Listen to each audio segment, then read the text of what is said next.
awesome mensies. Kom ons praat gou oor 1 Johannes 4. Daar praat die Bybel van ons moet mekaar lief hê.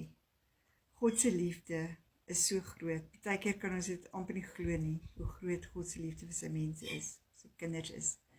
En dis hoekom God wil hê dat ons mekaar moet lief hê, soos hy ons het.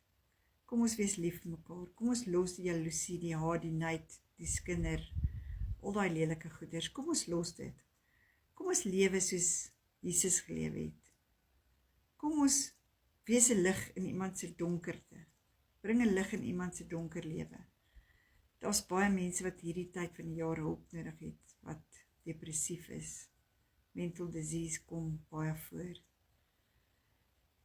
Daar is so baie dingetjies wat mense pla hierdie tyd van die jaar. Kom ons wees iemand wat uitreik na ander mense toe. 'n Mens se tong is magtig, ouens. Dit wat jy spreek kan iemand se lewe verwoes.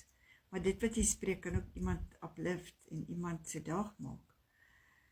So as jy miskien gaan inkopies doen of wat ook al, waar jy ook al met mense toe doen nie, sprei liefde.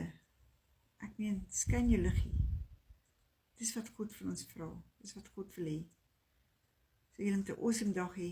Dankie dat julle na my video's kyk. Ek waardeer julle almal.